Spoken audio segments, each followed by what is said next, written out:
สบายดีพี่พีเอฟซีทั้งฝั่งไทยฝั่งลาวนะคะ ตอนนี้น้องควันอยู่ที่สวนลุมนะคะทุกคนนี่ก็คือด้านหลังน้องควันนี่ก็คือจะเป็นงานดนตรีไทยนะคะทุกคน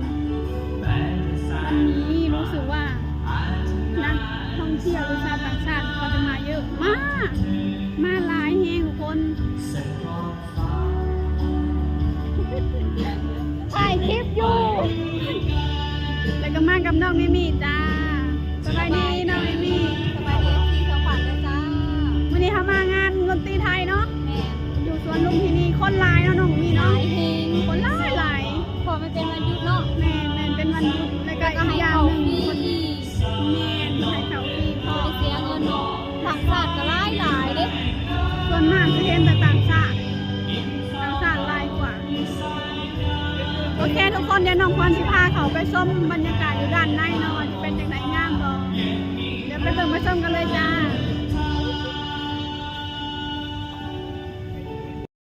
นี่ทุกคนเดี๋ยวน้องควันสิพาเขาไปเบิ่งข้างในน่าตื่นเต้นแฮงทุกคนผู้หลักมาเยอะมากเห็นเราต้องเลิศหลามทั้งนั้นเลยนะอาจารย์นะครับ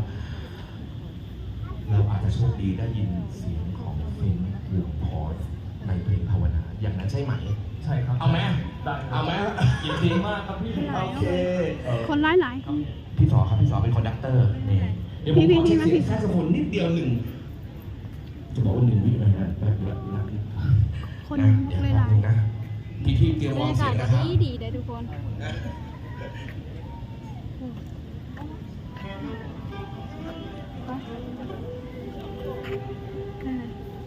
บรรยากาศดีคนก็หลายจ้าเขาใส่อยู่ทางในแบบนี้จังเลย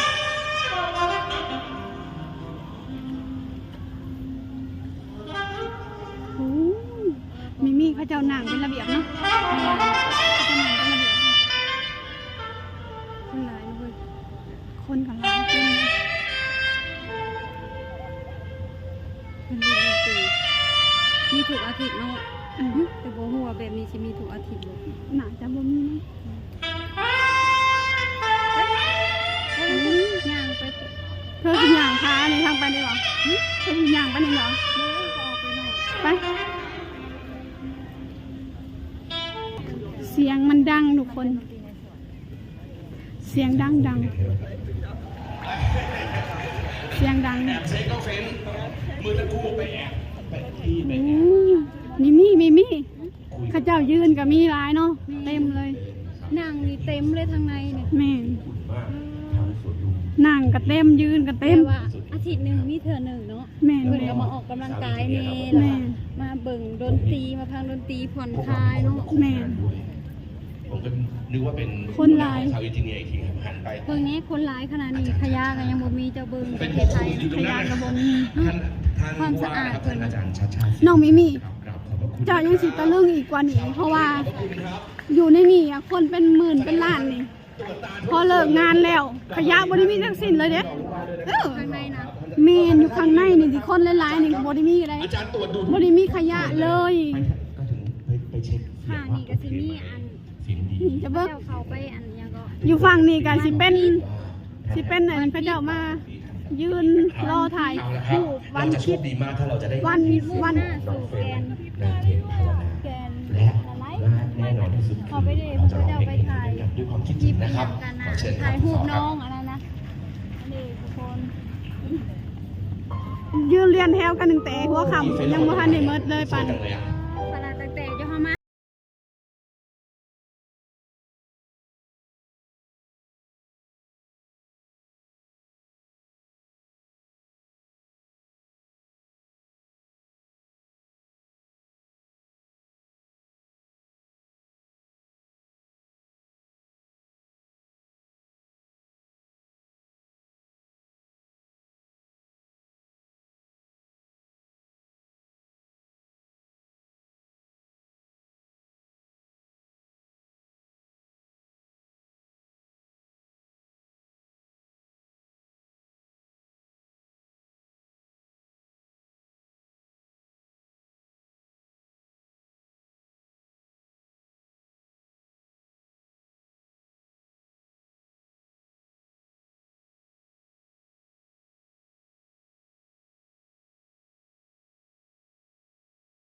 คนนับล้านอยู่ตรงนี้นะคะ ดูชาวต่างชาติก็เยอะมาก แล้วก็คนไทยก็เยอะมากสุดยอดจริงๆ สักครู่นะครับเดี๋ยวว่าขออนุญาตคุณเป็นครับก่อนจะไปฝากช่อง ว้าว เป็นยังไงน้องมิมี่ ก็ ลุกขึ้นมาปะ ติดตามวง เป็นยังไงเสียงเพลงเมื่อกี้นี่มวนปะ ม่วนหลายเพราะ มวนหลายเพราะเนาะ เรื่องเพราะเรื่องขนาดเราอันนี้ แม่น สุดเลย ผมอยู่ที่นี่มาตอนที่วงคอร์สเรากลับมา เอ้าพ่อแม่เพิ่นสิปิดแล้วบ่เพิ่นคือลูกกันหลายแล้วเป็น จักหน่อยนี่แหละ โอ้เพิ่นปิดกันจัง เดือนนะครับเราจะปล่อยเพลงก็ฝากติดตามเพลงของคอร์สนะครับในทุกๆช่องทางนะครับก็สามารถเข้าไปกด Subscribe กดติดตามได้เลยนะครับว่าเรา คนเขาเจ้ากำลังอันนี้ขยับขยื่นอยู่ อ๋อแสดงว่าเขาจะปิด2ทุ่ม แสดงว่าเขาเจ้าไป2 ทุ่ม เนาะ ขอบคุณคุณเฟซพอดนะ โอเคนะคะทุกคนในคลิปนี้น้องขวัญจะได้จบลงเพียงเท่านี้ก่อนนะคะ เดี๋ยวพบกันใหม่คลิปหน้าค่ะขอกล่าวสวัสดีค่ะ